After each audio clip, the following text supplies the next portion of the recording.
अगर आप income tax भर रहे हैं तो कुछ बातों को जानना बहुत जरूरी है, जैसे कि इनकम टैक्स में कितना रिबेट मिल रहा है और कौन कौन से फॉर्म भरने जरूरी हैं।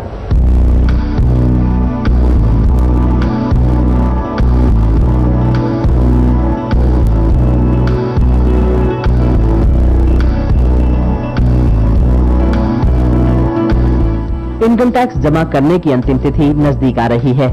आप भी अपनी आय को कैलकुलेट करने में और टैक्स लायबिलिटी की गणना करने में लगे होंगे। ऐसे में आपको उन धाराओं को समझना होगा जिनके द्वारा टैक्स में रिबेट मिलती है।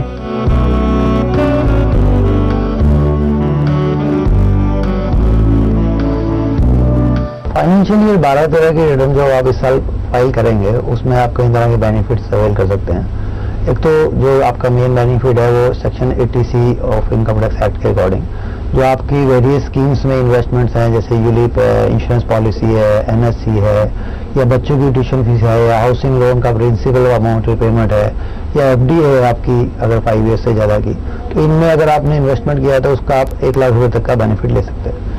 इसके अलावा सेक्शन 80D में अगर आपने कोई मेडिक्लेम इंश्योरेंस पॉलिसी ली हुई है तो उसका आप बेनिफिट ले सकते हैं, इंश्योरेंस जो आपने प्रीमियम पे किया उसका। इसके अलावा सेक्शन 80D में एक नई डिडक्शन इस बार आई है 5,000 रुपये की। अगर आपने कोई प्रिवेंटिव हेल्थ चेकअप करवाया है अपना या अपनी फैमिली में किसी का, तो आप 5,000 रुपये तक का without submission of any documents आप उसका बेनिफिट ले सकते हैं।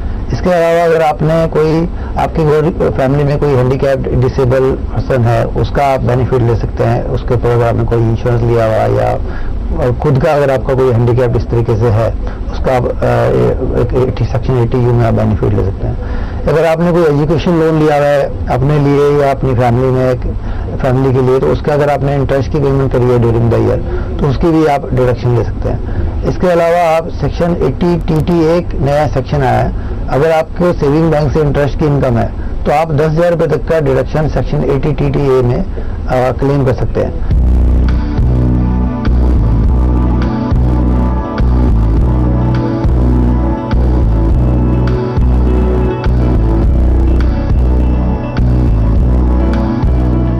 टैक्स में छूट का आकलन करने के बाद अब बारी आती है आपकी टैक्स अदायगी की। इसके लिए आपको कौन सा फॉर्म उपयोग में लाना है इसकी जानकारी होना भी बहुत जरूरी है।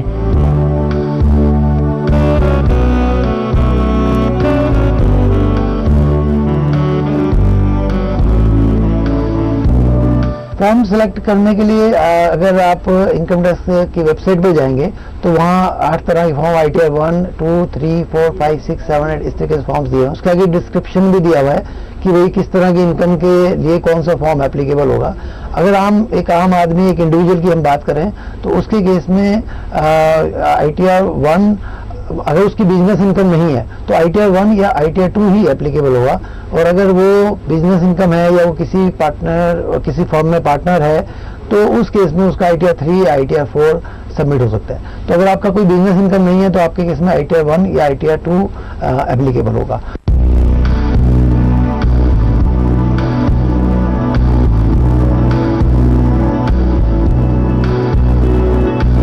इसके अलावा आयकर जमा करते समय कुछ और बातों का ध्यान रखें।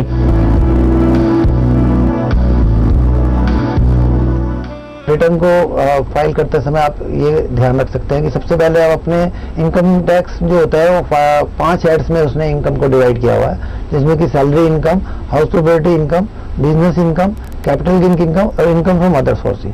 तो आप पहले इन 5 हेड्स में अपनी इनकम को अपने पास नोट कर लें कि मेरे को कौन कौन से हेड से इनकम आ रही है। उसके बाद अब सभी इनकम से रिलेटेड अपने डॉक्यूमेंट्स, जिसमें कि आपका अगर सैलरी इनकम है तो आप एम्प्लॉयर से फॉर्म 16 ले सकते हैं। अगर आपका कोई बैंक से इंटरेस्ट इनकम है उस पर TDS कटा है तो फॉर्म 16 बैंक से ले सकते हैं। बैंक की स्टेटमेंट आप बैंक से ले लीजिए, उसमें देख लीजिए कोई ऐसी सेविंग अकाउंट की कोई इंटरेस्ट इनकम है या कोई ऐसी आपको उसमें कोई और इनकम अगर आपको आ रही है। इसके अलावा आपकी किसी और सोर्स से अगर कोई इनकम है वो सारे डॉक्यूमेंट आप इकट्ठे कीजिए। इसके अलावा इसके बाद आप चेक कीजिए इनकम टैक्स के रिकॉर्ड में, इनकम टैक्स की वेबसाइट पर जा करके वहाँ पर आप अपने पैन को लॉगिन रजिस्टर करवा सकते हैं। उसके बाद वहां से इनकम टैक्स रिकॉर्ड से आपको ये इन्फॉर्मेशन मिल जाएगी। एक 26AS करके एक फॉर्म होता है जिसमें आपको पता लग जाएगा कि किन किन इनकम्स पर आपका टैक्स डिडक्ट हुआ है, जो कि इनकम टैक्स रिकॉर्ड में ऑलरेडी रिकॉर्ड हो चुका है। तो आपको ये बड़ा ध्यान देना पड़ेगा कि कोई भी ऐसी इनकम आपकी रिटर्न फाइल करते समय ना छूटे जिसकी इन्फॉर्मेशन ऑलरेडी 26AS में आ गई।